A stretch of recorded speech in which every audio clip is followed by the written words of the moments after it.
Oke, baik. Bismillahirrahmanirrahim. Assalamualaikum warahmatullahi wabarakatuh. Oke, pada hari ini kita akan melanjutkan pertemuan satuan proses mengenai asopsi. Ini adalah merupakan pertemuan ke-7 untuk mata kuliah satuan proses dan kita akan melanjutkan. Jadi untuk asopsi itu kita akan membahas di sini adalah mengenai bagaimana apa itu asopsi, kemudian bagaimana konsep asopsi, dan bagaimanakah itu kita mencontohkan asopsi itu menggunakan kabel aktif dan bagaimana kabel aktif tersebut diaktifkan atau dibuat. Yaitu mengenai bagaimana aplikasi asopsi dalam warna air minum, dan juga kita akan menghitung persamaan konsanta asopsi dari menggunakan beberapa model. Oke, yang pertama, sebelum kita masuk ke asopsi, kita akan membedakan ada istilah namanya ada adsorpsi, AD, adsorpsi, dan juga AB, absorpsi. Nah, itu memiliki perbedaan signifikan. Yang mana AD, adsorpsi itu merupakan suatu proses di mana suatu media namanya absorben itu akan menghisap atau akan menyaring partikel-partikel absorbat atau partikel yang akan kita saring, partikel yang akan kita serap itu masuk ke dalam permukaan, ke dalam bagian dari partikel, bagian ke dalam dari si media absorbennya tersebut. Nah, sedangkan untuk yang absorption itu merupakan proses absorpsi, di mana proses untuk penyerapan yang lebih kepada penyerapan di permukaan, tapi lebih kepada untuk media air. Di antaranya hanya terjadi untuk molekul-molekul di media air atau media padatan saja. Nah, sehingga di sini kita membedakan yang namanya absorpsi dengan absorpsi. Kalau absorpsi itu merupakan satu permukaan yang mana si absorbat itu akan masuk ke dalam si pori-pori dari si absorben. Karena apa? Sebenarnya dia bisa bilang di permukaan absorben, tapi ada sebagian nanti akan masuk ke dalam pori-pori dari si absorben tersebut. Jadi kalau kita lihat di sini dari gambarnya adalah di sini bahwasanya ini adalah penampang dari suatu absorben. Sehingga di sini ada beberapa partikel-partikel dari absorbat yang dia akan masuk ke dalam pori-pori si absorben. Nah, penampang sehingga dengan permukaan yang absorbat yang kecil tadi, dia akan masuk, sedangkan permukaan absorbat yang besar itu akan tertahan di permukaan si absorben. Oke. Nah, sehingga kalau untuk absorpsi itu lebih dia melekat di permukaan solid, sebagian akan masuk ke dalam pori-pori si absorben, tergantung dari luas atau ukuran dari si absorbat tersebut. Nah, sehingga sini kita bisa membedakan antara absorben dengan absorbat. Absorben itu adalah merupakan media absorpsi. Jadi bahan yang akan kita gunakan untuk menyerap. Yang adsorbat itu adalah merupakan molekul baik itu molekul gas atau molekul liquid atau air yang akan kita serap. Oke, mana perbedaannya? Nah, sehingga untuk pertanyaan pertama asumsi di sini itu adalah yang pertama, apakah perbedaan antara adsorpsi dengan absorpsi? Yang keduanya adalah apakah suatu pertanyaan kedua, massa molekul yang terabsorpsi di permukaan absorben itu disebut apa? Itu pertanyaan kedua. Saya ulangin. Massa molekul yang terabsorpsi ke permukaan absorben itu disebut apa? Oke, lanjut.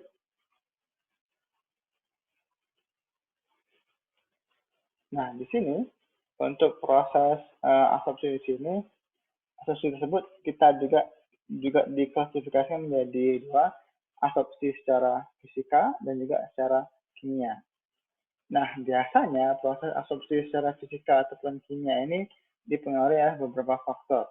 Yang pertama, contoh yang absorpsi secara fisika itu dipengaruhi oleh gaya van der Waals atau gaya tarik menarik antara dua molekul yang berbeda.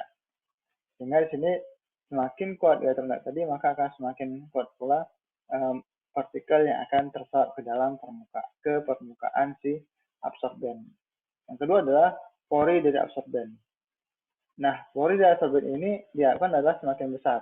Maksudnya adalah untuk pori absorben ini, dia itu berkaitan dengan luas permukaan si absorben. Semakin luas permukaan absorben, maka semakin luas permukaan absorben, maka akan semakin luas pula area kontak antara absorben dengan absorban atau molekul yang akan kita serap. Yang ketiga adalah tidak ada perubahan dari perubahan fisika dan kimia di permukaan dari si media absorbennya. Nah, biasanya akan bisa terjadi reversible, artinya ada sebagian mungkin partikel akan terlepas dari permukaan si absorbennya. Lanjut penerapan. Nah, kemudian biasanya untuk proses absorpsi di sini ada beberapa multi layer. Ada yang layer pertama, mungkin layer yang bagian yang terdekat dengan permukaan absorben. Mungkin layer kedua, bagian keduanya, section kedua, section ketiga. Nah, nanti layer ini akan kita jelaskan lebih lanjut di model dari absorpsi. Nah, untuk yang proses kimia, itu biasanya absorben ini akan bereaksi dengan si absorban. Nah, biasanya proses kimia absorpsi ini dikenal istilah namanya ion exchange, yang mana satu media resin atau media absorben itu akan menyerap si molekul-molekul dalam suatu lautan gas atau liquid sehingga dia akan bereaksi atau berikatan. Nah, di sini yang pasti karena ada satu reaksi, pasti akan berubah struktur dan juga fisikanya. Karena tidak ada ikatan, maka akan bertambah molekul-molekul dari si absorbennya. Nah, contohnya di sini adalah biasanya ketika telah melekat atau berikatan tadi satu reaksi A tambah B, maka sifatnya dia tidak akan balik lagi, tidak akan irreversible. Kemudian biasanya itu digunakan seperti katalis atau resin setelah dikenal dengan itu dalam proses produksi. Oke. Kemudian, nah di sini ada beberapa faktor yang kita gunakan untuk menghitung kira-kira bagaimanakah efisiensi dari si absorpsi yang baik. Yang pertama itu adalah mengenai pH dan temperatur. Biasanya proses absorpsi tersebut dipengaruhi oleh faktor temperatur dan faktor pH. Nah, rata-rata untuk pH ini diharapkan itu pH netral antara 6 sampai 8 dan temperatur tergantung dari temperatur yang digunakan. Nah, biasanya proses absorpsi di sini memiliki perbedaan antar model yang akan kita gunakan. Nah, biasanya nanti ada mungkin beberapa model seperti model BET, maka dia mungkin akan tergantung dari berapakah temperatur dan tekanan yang kita gunakan. Nah, di sini contoh seperti proses absorpsi secara batch dan juga secara continuous. Nah, secara batch, itu biasanya kita akan mengatur bagaimanakah temperatur dan juga tekanan yang akan kita gunakan dalam proses batch tersebut. Nah, sehingga di sini proses dalam proses batch ini akan sangat dipengaruhi oleh bagaimana kita mengontrol suatu reaksi dan suatu proses absorpsi tersebut. Dan sedangkan proses yang continuous, artinya kita akan menggunakan akan memasukkan suatu aliran baik itu gas ataupun liquid ke dalam suatu absorben dengan tekanan dan juga kontrol yang tetap. Nah, ini adalah contact time. Yang contact time ini berhubungan dengan seberapa lamakah waktu kontak antara absorben dengan absorban. Nah, biasanya yang paling contact time ini akan berhubungan dengan surface area atau pori tadi. Semakin besar surface area-nya, maka akan semakin besar pula kontak antara si absorben dengan absorbat. Ini akan semakin banyak si absorbat yang akan terabsorpsi atau terserap ke dalam absorben. Nah, yang dilakukan di sini adalah semakin besar luas kontak si absorben tadi, maka akan semakin kecil pula waktu kontak yang terjadi. Semakin kecil waktu kontak, maka akan semakin besar partikel yang akan terserap, absorban yang akan terserap.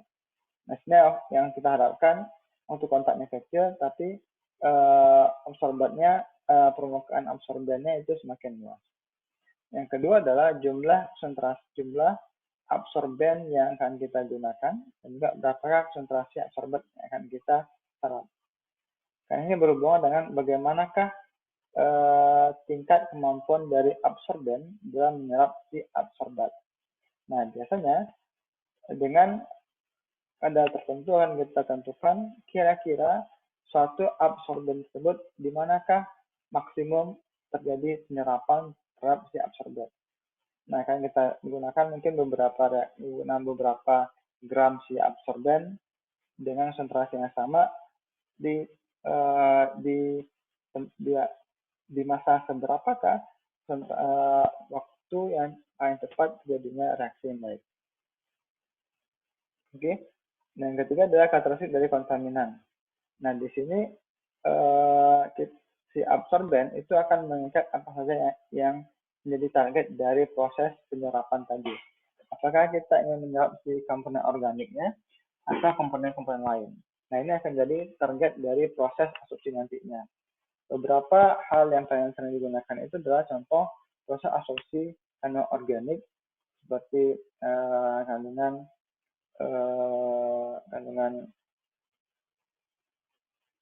organik seperti BOD, COD, atau merupakan bisa juga seperti cara menghilangkan beberapa logam dengan menggunakan absorben dari cangkang telur atau menggunakan cangkang lain. Nah, di sini kita akan tentukan kira-kira target yang akan kita remove tersebut apa. Jadi kontaminannya apa? Apakah berupa organik atau si metal. Sehingga nanti ketika kita akan cek yang benar-benar terserap itu apa? Apakah target tadi atau bukan? Nah, di sini untuk pertanyaan ketiga, tolong jelaskan apa hubungan antara adsorben dengan adsorbat dalam penentuan efisiensi adsorpsi. Oke, itu pertanyaan ketiga.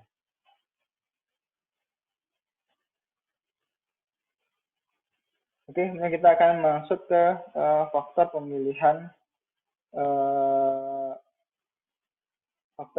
absorben.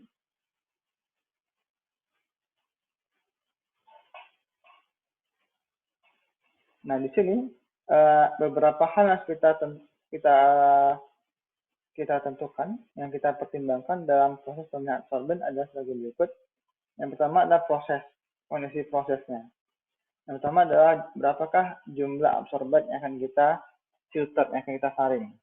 Oke, jadi apakah jumlah absorben yang kita saring itu akan besar atau kecil, sehingga kita akan bisa tentukan kira-kira seberapa beratkah kandungan absorben yang akan kita gunakan nantinya.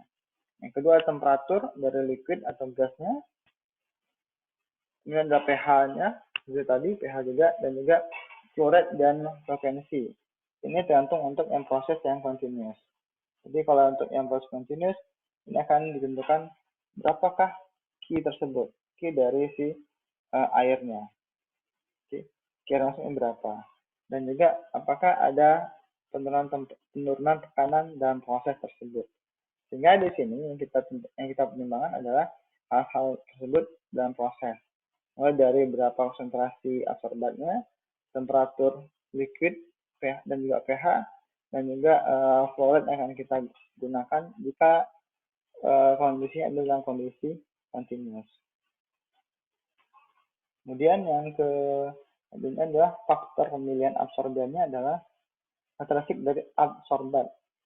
Nah, kita tentukan yang menjadi target si absorban tersebut siapa. Kira-kira apa yang kita sisihkan, apa yang kita pisahkan, apa yang kita serap. Kita akan melihat kira-kira berapakah relatif molekular masanya. Jadi kira-kira berapakah berat massa dari si absorbannya. Yang kedua adalah bagaimana tingkat kelarutan si absorban dalam air. Apakah dia polaritas, apakah dia non-polar. Maksudnya apakah dia larut dalam air ataukah dia tidak larut dalam air. Kalau dalam air, maka kita akan bisa gunakan proses absorpsi. Tapi jika dia tidak dalam air atau sifatnya dia polar, maka tidak bisa kita gunakan untuk proses absorpsi tersebut. Yang kedua adalah bagaimana tingkat limit dari soliditas si absorbannya tersebut. Apakah dia bisa terlarutkan dengan sempurna atau tidak. Atau ada sebagian yang akan tetap menjadi berupa partikel-partikel dari absorbannya. Dan juga bagaimanakah temperatur dari si cairan tersebut. Oke, ini adalah proses seleksi absorben. Yang pertama adalah kita akan menentukan kira-kira apakah absorpsi tersebut akan berjalan secara isoterm atau non-isoterm dengan temperatur dan tekanan yang sama atau dia berbeda. Yang kedua adalah kira-kira bagaimanakah tingkat optimum dari penyerapan si absorben tersebut. Apakah dia memiliki penyerapan yang baik? Yang ketiga juga bagaimanakah luas dari permukaan. Jadi luas permukaan absorbennya seberapa. Semakin luas tingkat permukaan absorben, maka akan semakin baik untuk proses absorpsi nantinya. Yang ketiga adalah untuk cost sensitivity analysis. Nah, ini biasanya berkaitan dengan proses penggunaan di satu perusahaan atau industri. Bagaimana seberapakah laju penggunaan adsorben dalam suatu proses pengolahan air, contoh air limbah atau air minum, sehingga kita akan bisa menghitung seberapa besarkah biaya yang kita gunakan atau kita butuhkan untuk penggunaan si absorben tersebut.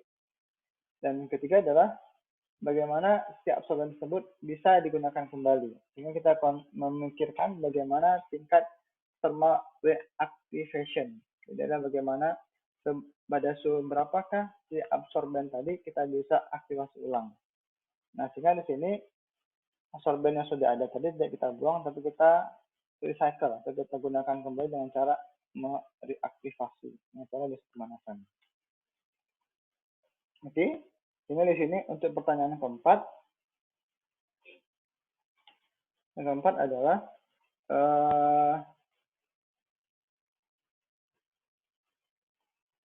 jelaskan bagaimana pemilihan absorben yang baik. Jadi, pertanyaan keempat adalah jelaskan bagaimana pemilihan absorben yang baik.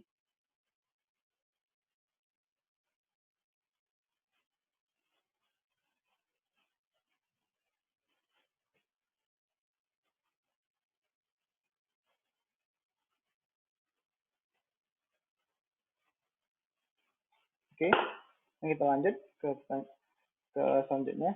Nah, di sini dalam proses tadi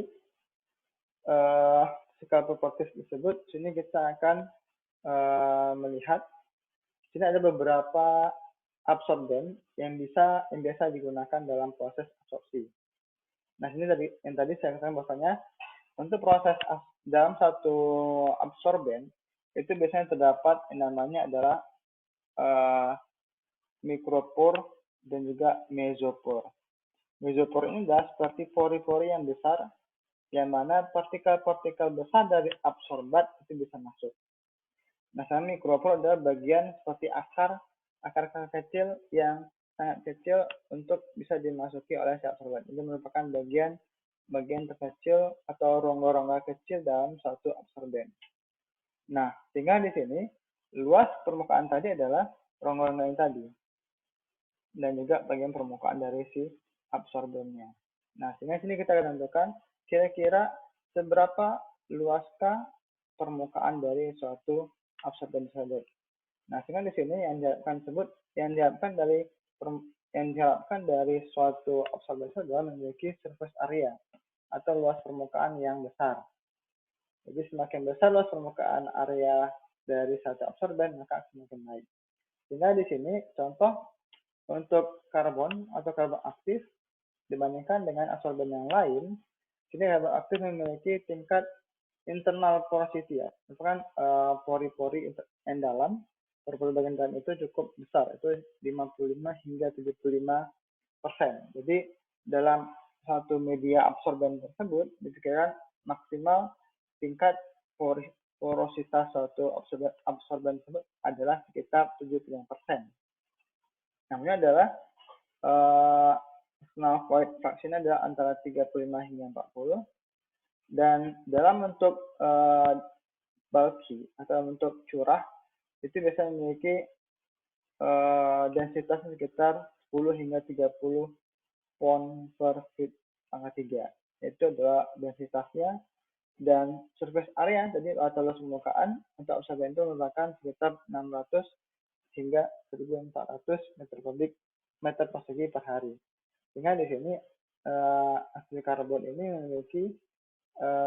memiliki tingkat absorpsi yang baik karena memiliki tingkat surface area yang sangat besar dibandingkan dengan permukaan dibandingkan dengan absorben yang lain. Nah, kemudian untuk pertanyaan kelima adalah kenapa karbon aktif merupakan absorben yang lebih terbaik atau absorben yang baik dibandingkan dengan yang lain. Nah, pertanyaan kelima adalah kenapa karbon aktif merupakan absorben yang baik untuk proses absorpsi.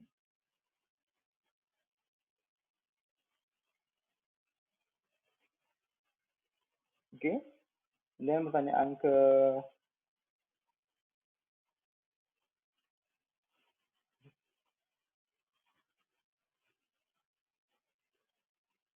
Oke, kemudian lanjut.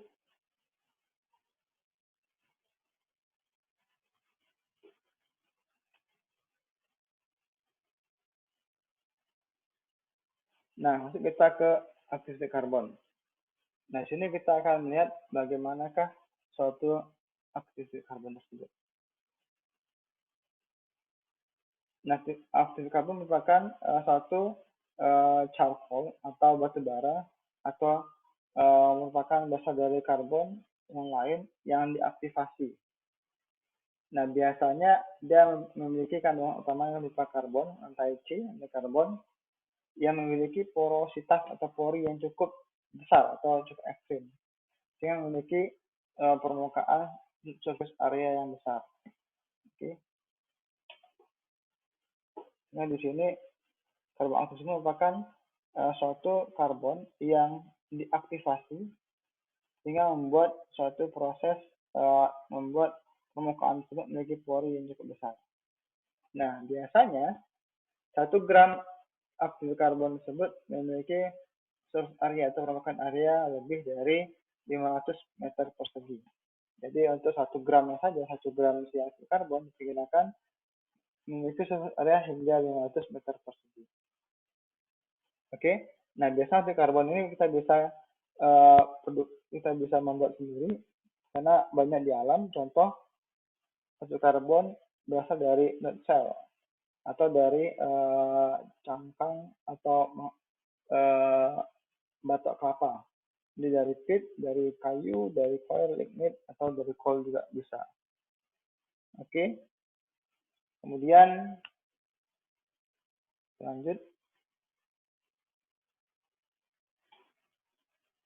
Slide 10. Nah, untuk bentuk dari aktif karbon ini memiliki beberapa bentuk. dan juga ukuran yang berbeda-beda.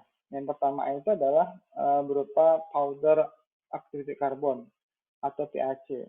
Nah, biasanya dia berupa karbon yang telah memiliki bentuk yang berupa powder, bubuk pulverized carbon. Nah, ini memiliki ukuran partikel kecil dari 0,18 mm. Sangat kecil dari kecil sekali dan berupa powder, dan biasanya bisa digunakan untuk proses liquid dan juga proses untuk gas. Untuk absorpsi pada gas bisa digunakan. Jadi untuk powder PAC, powder activated carbon. Yang kedua adalah granular activated carbon atau GAC, yang dia bisa memiliki bentuk yang tidak beraturan. Yang tidak beraturan karena dia bentuknya bisa tetap atau seperti panjang atau apa. Karena bentuk seperti bulat dan juga tidak beraturan. Yang ukuran sekitar 0,2 hingga 5 mili. Jadi sehingga GAC ini memiliki ukuran partikel yang lebih besar. Nah, di sini bisa digunakan untuk proses absorpsi pada liquid dan juga pada gas. Nah, ini proses absorpsinya. Yang terakhir itu adalah pelleted activated carbon atau suatu activated carbon yang kita bentuk berupa pellet, bisa berupa persegi panjang atau bulat ataupun apa. Sehingga itu merupakan proses pemadatan dari powder karbon menjadi suatu pellet. Jadi bisa diekstrusi, dibentuk, dan juga bentuknya seperti silinder atau akselit atau seperti lingkar. Dan dengan diameter sekitar 0,8 hingga 5 mm, dan juga bisa digunakan kebanyakan untuk proses gas, aplikasi pada proses separasi pada gas. Nah, untuk yang pelleted activated carbon ini kita membutuhkan biaya yang cukup besar dan juga membutuhkan mekanikal atau peralatan cukup canggih untuk membuat si pellet tersebut. Oke. Yang untuk pertanyaan ke-6, bentuk aktivitas karbon yang bagaimanakah dengan ukuran 0,2 hingga 5 mm. Jadi, pertanyaan ke-6 adalah bentuk aktivitas karbon yang bagaimana dengan ukurannya 0,2 hingga 5 mm. Kemudian, aktivitas karbon dari beberapa sumber. Nah, ini adalah beberapa jenis aktivitas karbon yang berasal dari beberapa sumber dan juga aplikasinya. Silakan dibaca sendiri. Kalau kita lihat di sini adalah dengan aktivitas karbon berupa coconut shell. Artinya adalah aktivitas karbon yang berasal dari aktivasi dari batok kelapa itu memiliki tingkat ioden cukup besar. Kemudian memiliki CCl4 number yang cukup besar, 63, dan juga butanoic volume itu sekitar 0,5 cc per gram. Dan bisa digunakan untuk vapor phase, jadi bisa digunakan untuk proses gas, absorpsi pada satu gas. Dan lain-lainnya seperti lignit atau batu bara yang bituminous coal batu bara juga, dan lainnya. Ini hanya berupa beberapa jenis aktivitas karbon lainnya yang bisa digunakan untuk proses absorpsi.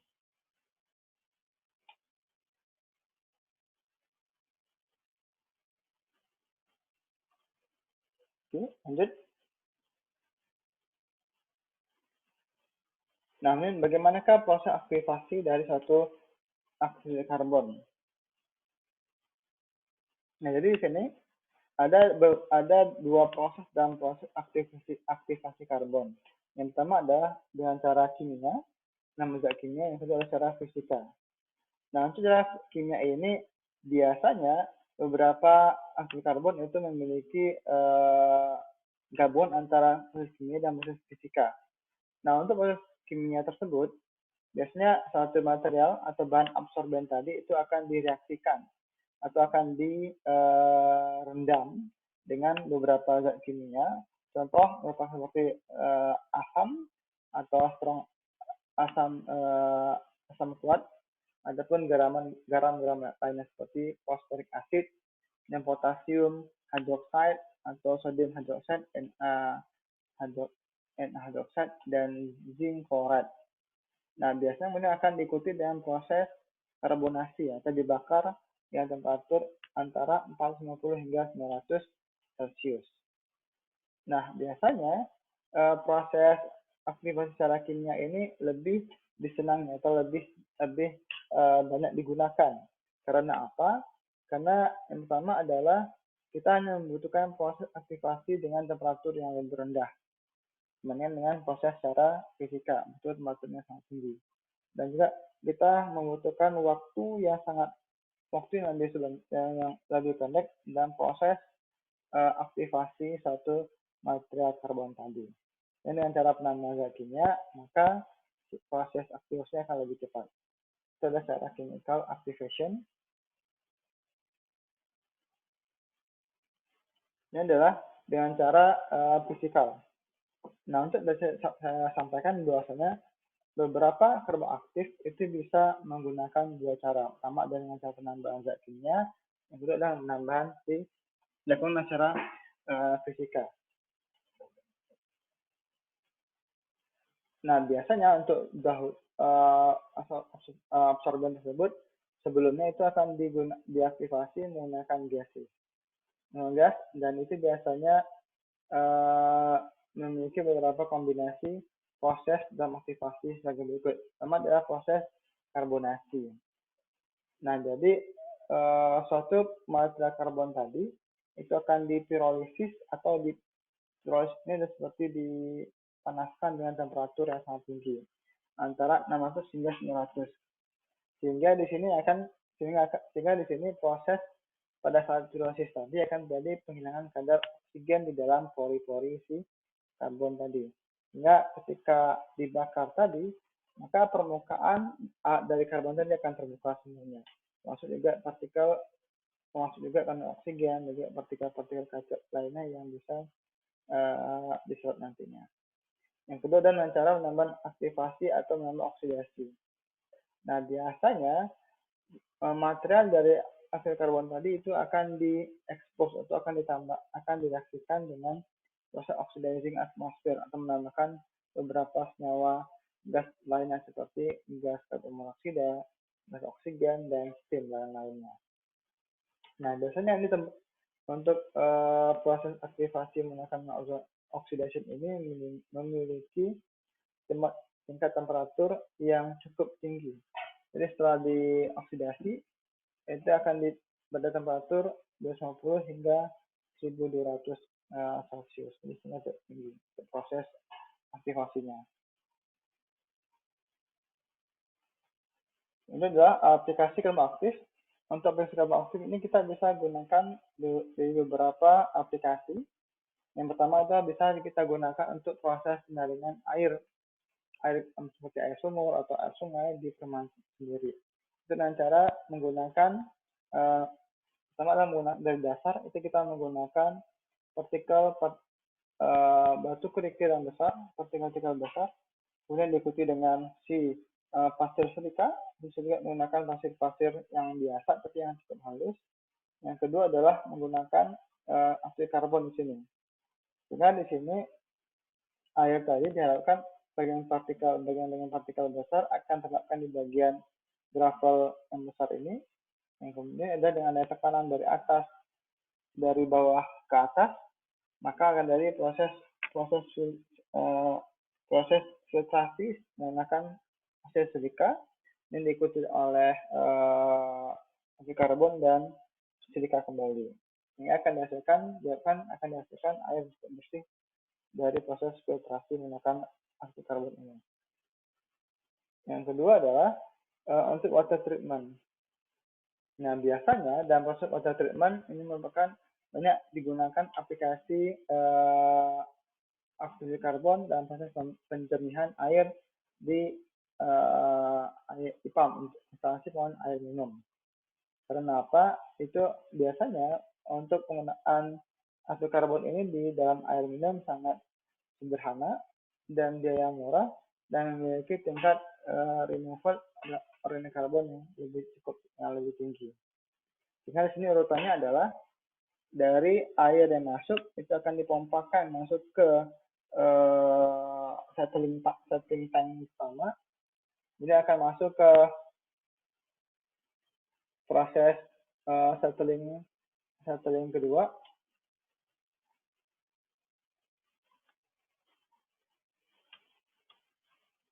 Nah, settling kedua, untuk settling di sini kita bisa menambahkan beberapa koagulan atau koagulan yang untuk digunakan untuk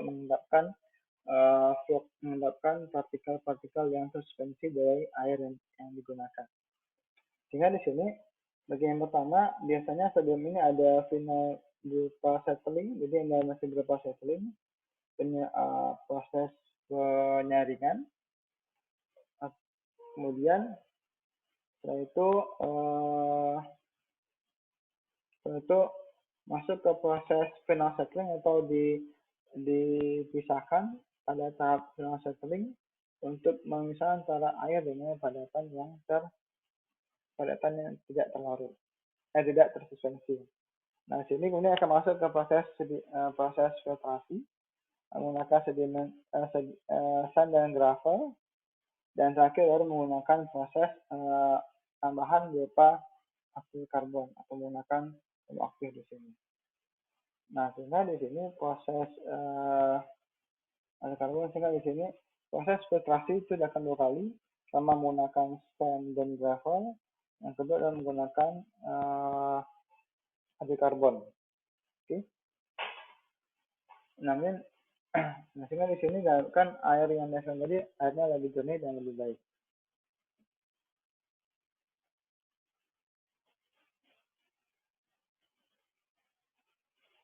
Oke, untuk pertanyaan nomor 7. Pertanyaan nomor 7 tadi adalah bagaimanakah proses aktivasi dari aktif karbon. Jadi pertanyaan nomor 7 adalah jelaskan bagaimana proses aktivasi dari aktif karbon. Oke. Nah, untuk yang proses di wastewater treatment plant juga terkadang bisa menggunakan aktif karbon untuk proses penjernihan air. Nah, biasanya untuk penggunaan aktif karbon di wastewater treatment plant ini bisa digunakan untuk airnya yang difilter akan digunakan sebagai air recycle atau reuse water. Nah, di sini posisi dari si aktif karbon untuk wastewater ini, untuk pengolahan air limbah ini bisa posisinya wajib di belakang, wajib setelah dari proses secondary treatment. Oke. Nah, jadi setelah dari proses secondary treatment di sini, maka akan dilakukan proses aktif karbon untuk lebih menjernihkan airnya. Oke, nah di sini sebelum dari proses aktif karbon ini, silakan ditambahkan beberapa proses lainnya seperti biofiltration, jadi penyaringan dengan cara tumbuhan seperti wetland dan lainnya. Oke, sedangkan untuk yang tadi, yang untuk water treatment tadi, untuk water treatment tadi itu bisa digunakan tidak hanya setelah dari proses sedimentasi atau di bagian filtrasi tadi, juga terkadang beberapa teknologi air minum itu menggunakan tahapan aktif karbon itu di awal sekali. Jadi sehingga sebelum proses flokkulasi, maka beberapa partikel akan beberapa partikel tadi itu jadi akan ditambahkan proses aktif karbon di awal sebelum proses flokkulasi. Dan untuk yang bisa diinginkan itu wajib posisinya adalah di bagian belakang setelah dari proses secondary treatment. Oke, pertanyaan untuk ke-8. Pertanyaan nomor 8 itu adalah dalam proses water treatment dan juga water treatment, buatkan layout dari posisi absorben atau aktif karbon dalam proses pengolahan air minum atau water treatment, juga limbah atau wastewater treatment. Jadi hanya berupa gambar lepasnya saja, atau bisa garis putus-putus di belakang. Itu adalah untuk pertanyaan ke-8. Oke. Kemudian kita masuk ke model absorpsi. Nah, di sini ada model absorpsi yang paling umum digunakan, yang pertama adalah Frederick model dan juga Langmuir model, yang terakhir adalah BET model. Nah, sebelum kita masuk ke model, kita akan menggunakan beberapa pendekatan. Yang pertama adalah sistem yang digunakan itu apakah menggunakan sistem batch atau sistem continue. Nah, kalau untuk sistem yang batch, maka kondisinya adalah kondisi isotermal dengan ketentuan bahwasanya temperatur dan tekanannya harus dikontrol atau dijaga. Dan untuk sistem continue, biasanya kita bisa menggunakan berupa kolom adsorpsi. Oke.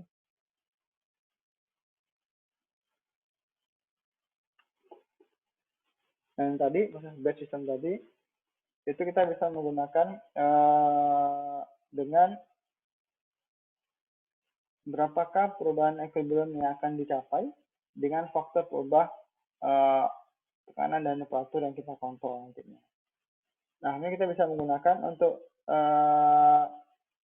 fase isotermal tadi, kita bisa menggunakan model Langmuir dan Frederick dan juga BET.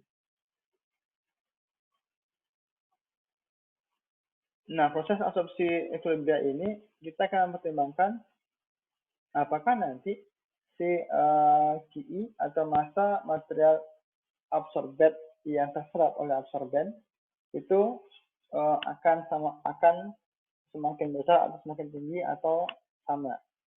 Nah, sehingga di sini proses absorbed yang itu semakin besar itu akan menjadi yang diharapkan. Sehingga di sini proses absorbed tadi ini semakin besar yang di sini, maka ini adalah proses yang diharapkan.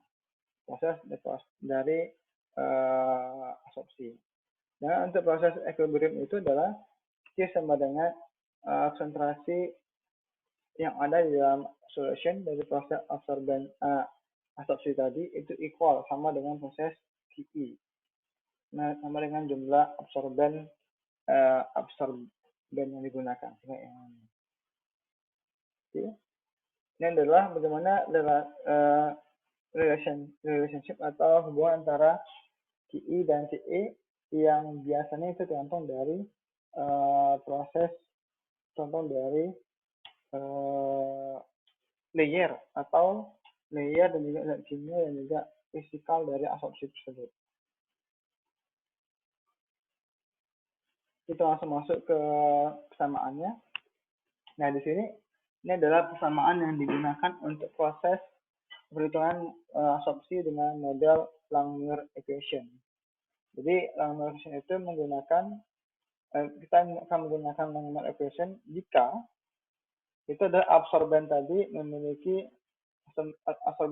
memiliki luas permukaan yang sama atau homogen.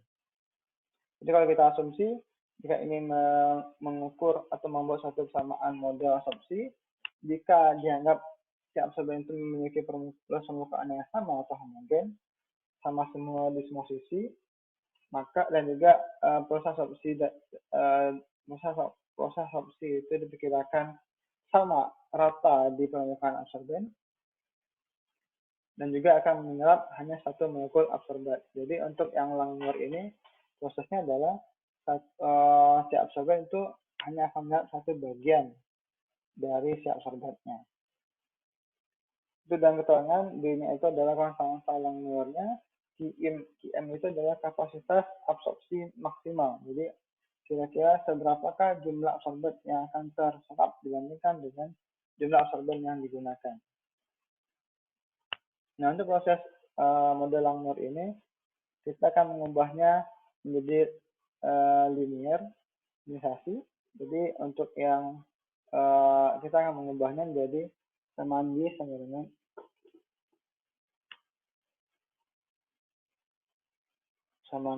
dengan AX sama B. Nah, sekarang kita akan mengubahnya menjadi dalam bentuk grafik.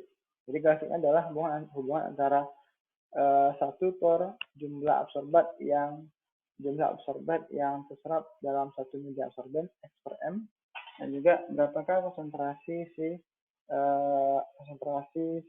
massa dalam satu absorben, satu per C. Konsentrasi si massa absorbennya seberapakah sisanya. Nah, itu kita gunakan, nanti akan kita hitung, nanti akan dapat nilai Y di sini. Jadi ada trendline atau slope tadi kita gunakan untuk mencari nilai Y. Dan Y ini akan memasukkan ke persamaan linearisasi ini. Ini adalah persamaan Frederick equation. Nah, untuk persamaan Frederick equation ini merupakan persamaan yang paling sering digunakan dan paling banyak digunakan. Kenapa paling banyak digunakan?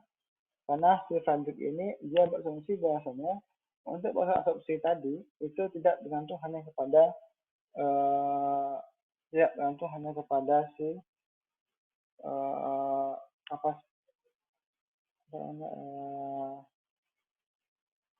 tergantung dari hanya berapa konsentrasi yang dihasilkan, tapi juga merupakan jumlah zat yang terlarut jumlah zat yang terabsorpsi, jadi miligram per gram berapa, dan juga berat absorbennya seberapa berat M, dan konsentrasi larutan C atau CE, dan juga K dan M adalah konsentrasi absorpsi. Nah, di sini untuk proses blend ini kita akan gunakan jika memiliki asumsi atau hipotesis sebagai berikut. Jika absorben tersebut memiliki permukaan heterogen dan memiliki tiap molekul memiliki potensi penyerapan yang berbeda-beda. Sehingga di sini yang pertama adalah absorben yang adalah heterogen. Jadi absorben ini dapat menyerap berbagai jenis, bisa memiliki permukaan yang berbeda-beda. Mungkin ada yang mikro, ada makro, dan lainnya. Dan juga sifatnya adalah reversible, bisa kembali reversible dan tidak terbatas hanya pada pembentukan layer. Jadi untuk yang ini biasanya memiliki beberapa layer dalam proses absorpsinya. Ini adalah rumusnya tadi. Untuk yang rumus Frederick equation ini bisa menggunakan rumus X per M sama dengan K kali CE 1 pangkat 1 per M. Di mana N itu adalah konstanta absorpsi dan juga K itu adalah konstanta absorpsi. Oke, yang terakhir adalah menggunakan model BET, Benioff, Emmett, dan Taylor. Nah, biasanya untuk BET ini memiliki kondisi isotermal yang baik, yang mana untuk BET ini mempertimbangkan atau menghitung konstanta untuk layer-layer yang ada di permukaan si absorbennya. Sehingga di sini kita akan lihat untuk BET ini memiliki beberapa layer. Layer pertama, kemudian layer kedua, kemudian layer ketiga, keempat, dan seterusnya. Sehingga di sini masing-masing layer tadi memiliki faktor atau perhitungan masing-masing. Jadi itu BET. Kalau BET tadi kalau BET dia lebih kepada bagaimanakah tingkat permukaan dari partikel di masing-masing layer tadi. Oke.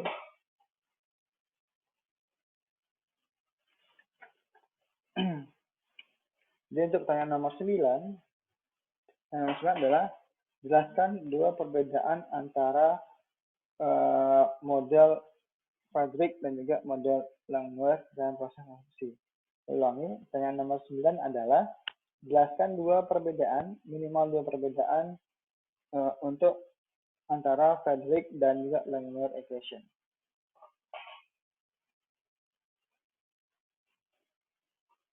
Ini adalah rumus untuk sama model BET tadi, akan diperhatikan. Kita skip aja langsung. Ini adalah beberapa ilustrasi untuk proses absorpsi tadi.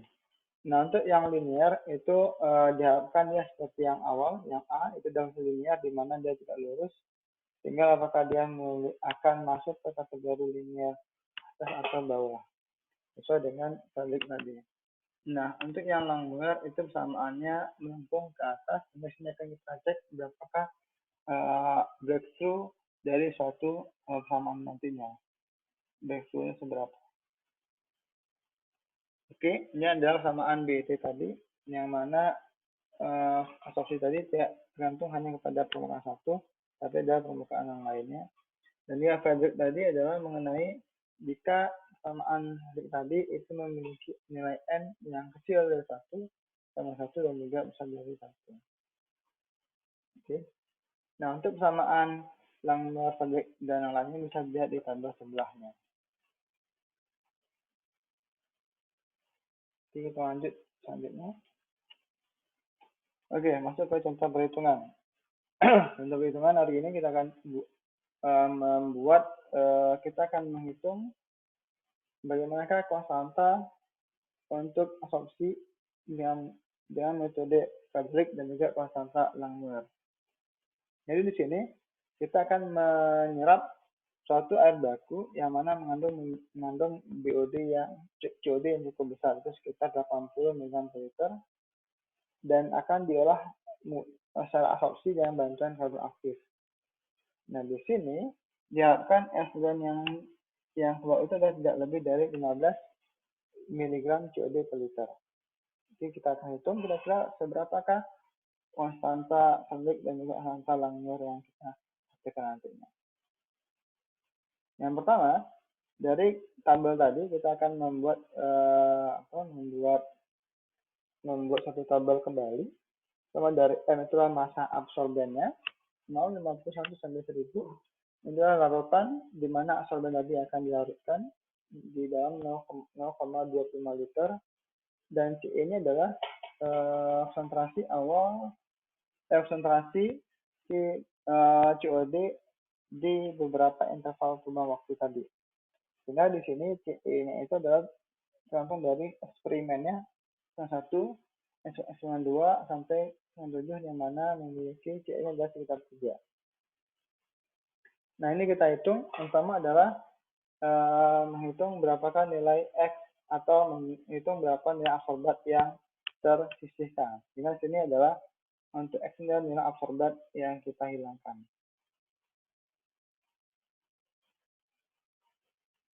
Nah, absorbat yang ter-remove. Jadi dengan cara rumusnya adalah 80 ini dikurangi dengan 49 dikali dengan debitnya. Debitnya adalah debit kali volume. Itu adalah 0,25 liter. Yang dapatnya adalah 7,75. Jadi selanjutnya dikurangi sampai memiliki nilai X kita 19,25. Nah, ini kita akan menghitung. Yang pertama adalah dari file itu kita akan mengidentifikasi kira-kira persamaan apa saja yang dibutuhkan untuk membuat persamaan X dan Y. Jadi untuk yang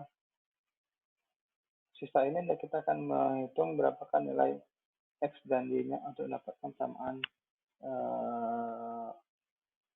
model zat karbon.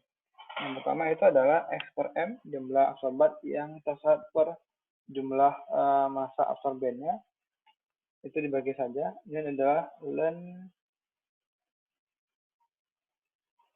Yang kedua adalah ln X per XM. Jadi seberapakah tingkat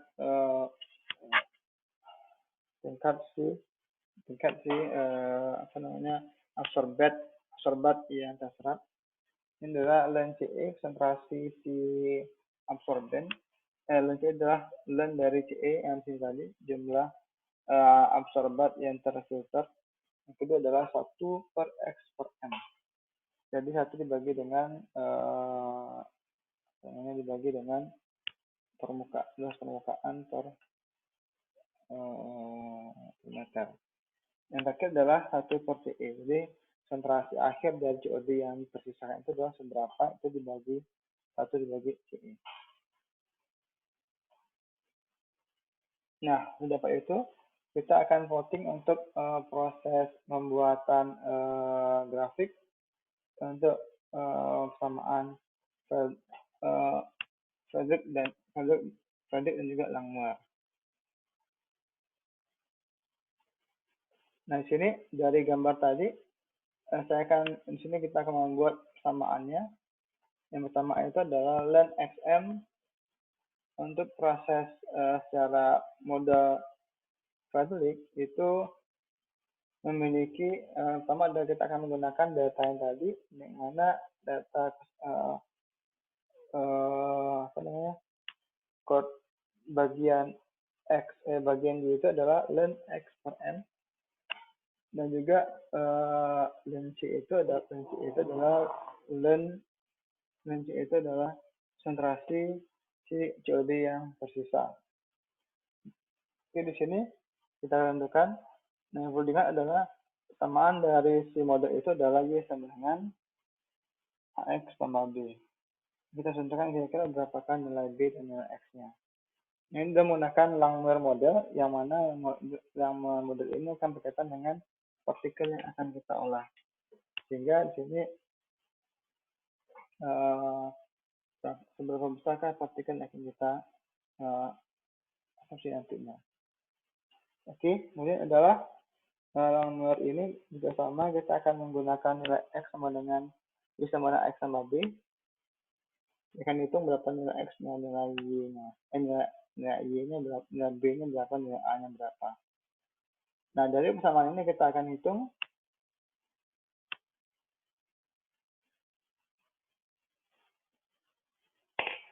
bisa dulu Y sama dengan 0,7582X tambah dengan 4,7901. Satu lagi adalah Langmuir Y sama dengan 145,9X dengan 4,7441. Oke, kita akan mencari, selanjutnya kita akan mencari seberapakah samaan dari Frederick dan Langmuir yang kita gunakan untuk membuat grafik tadi. Oke, kemudian adalah yang pertama adalah yang metode Frederick, model Frederick. Ini adalah Y sama dengan AX tambah B, yang mana tadi persamaannya adalah Y sama dengan 0,78582 X dikurangi dengan 4,791.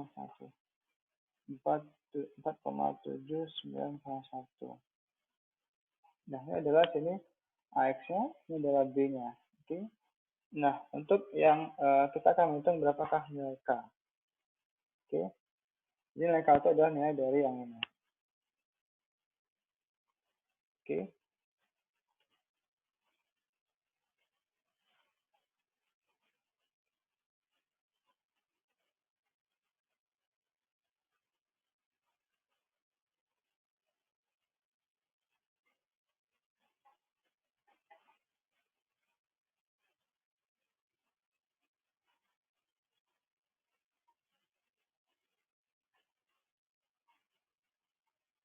Oke. Ternyata kebalik. Jadi ini persamaannya adalah yang mana ini kita akan gunakan dengan nilai ini adalah B sama dengan AX, karena X-nya adalah C-nya. Oke, di sini kita akan cek samaannya. Nilai B itu adalah len K, samaannya tadi adalah 0,7582X dikurang dengan 4791. Oke. Nah, sehingga nilai B itu ada yang ini. Ini nilai B. Kemudian nilai skor N itu adalah nilai yang ini. Oke. Nah, di sini kita akan gunakan len K sama dengan minus 4,791. K sama dengan eksponensial dari minus 4791 itu sekitar 0,00083. Oke.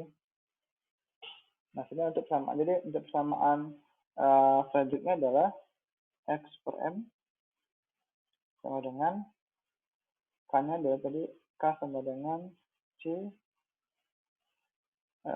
per M.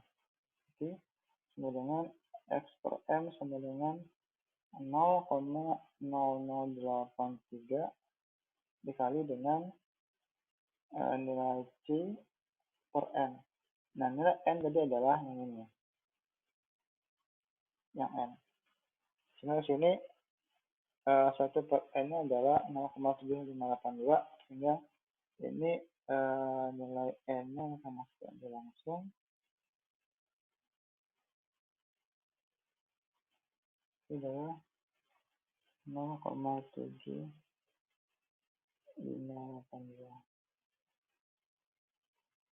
Oke. Nah, ini adalah untuk yang persamaan lengmuarnya. Sama lengmuarnya adalah di sini kita telah samanya sama, Y sama dengan untuk yang B-nya adalah yang ini, samanya adalah ini adalah AX. Oke. Nah, di sini itu persamaannya adalah dari grafik dapat maksudnya sama dengan sama dengan 145,9x tambah dengan 4,7441. Oke. Nah, untuk nilai sektor Cn itu adalah 4. Jadi rumusnya adalah ini. Rumus dari si lengmuar itu adalah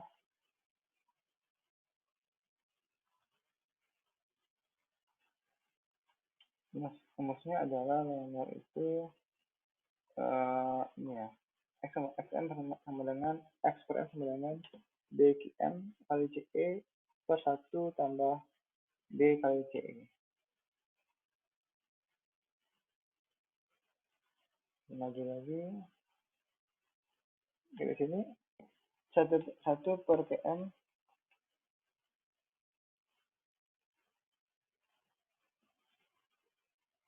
1 per km sama dengan 4,7441. Kemudian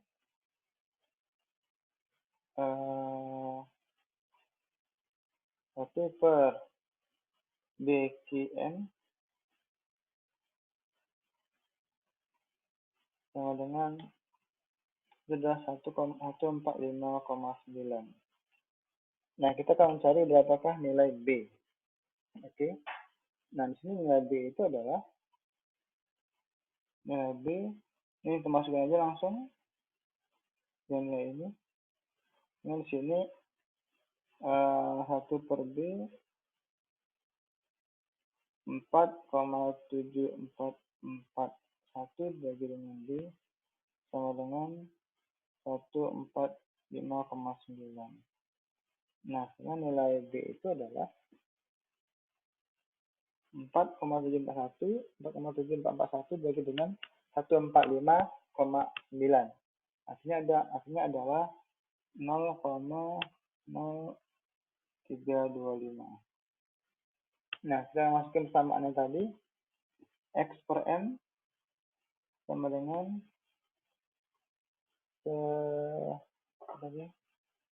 rumusnya adalah BQM CE dibagi dengan 1 per BQM ya. Tapi yang BCE. Oke. Dengan berarti tadi B-nya adalah 0.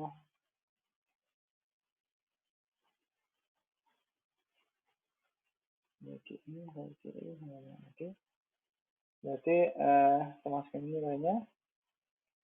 B tadi ada 0,0325 dikali dengan CM, QM-nya adalah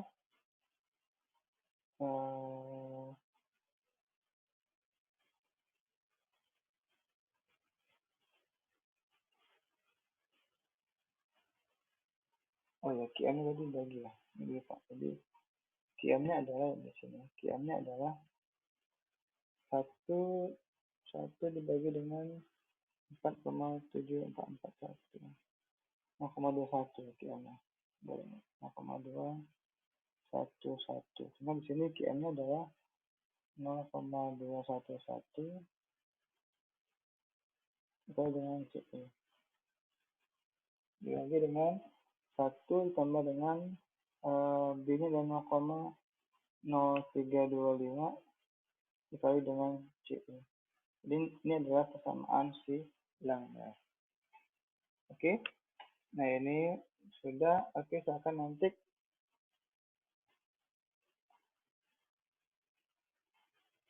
Oke.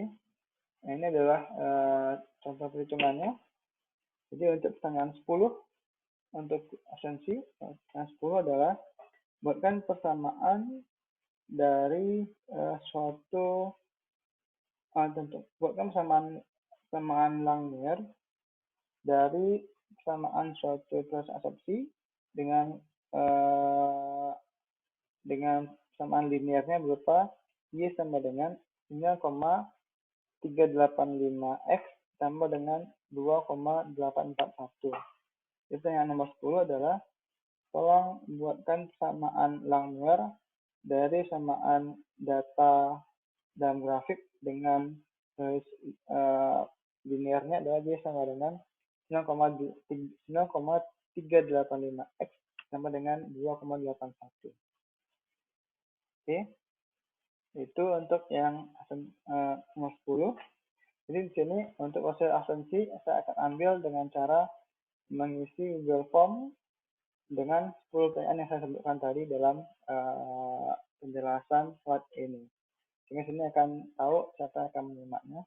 Jadi tolong dibuatkan jawabannya di Google Form dengan pertanyaan yang saya sebutkan di dalam penjelasan video ini.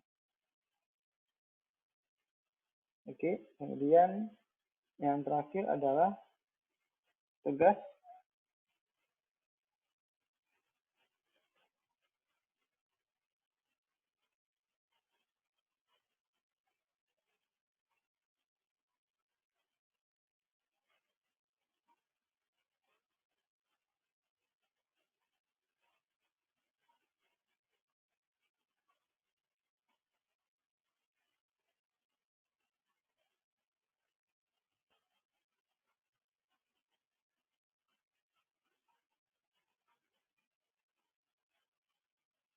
Oke, yang terakhir adalah tugas mandiri. Oke, dari soal ini tolong buatkan persamaan asumsi untuk model Sadrick dan juga Langmuir model dari persamaan dari data yang di dalam video ini. Oke, kemudian saya ingin menginformasikan untuk proses ujian UTS nantinya, saya akan membagikan dua buah soal. Yang pertama adalah soal berupa Google Form yang Google Form ini terkait dengan jawaban-jawaban singkat, baik itu berupa pilihan ganda ataupun jawaban uraian singkat yang akan diisikan langsung di Google Form. Nah, Google Form itu nanti akan dibagikan di saat jam ujian satuan proses pada tanggal 22. Dia akan dikerjakan di saat jam ujian tersebut. Nah, nanti sisanya adalah yang kedua adalah ujian tertulis atau take home. Nanti akan sampaikan soal, silakan dikerjakan soalnya tersebut dan dikumpulkan dengan waktu yang telah ditentukan.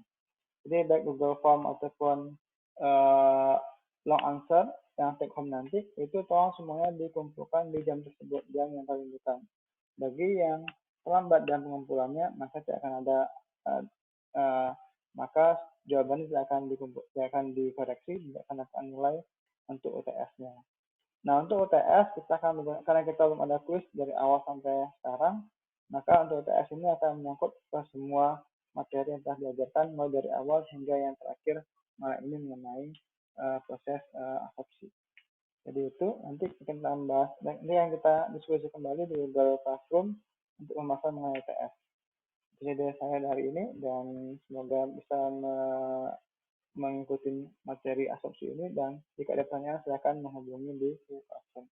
Terima kasih dan assalamualaikum warahmatullahi wabarakatuh.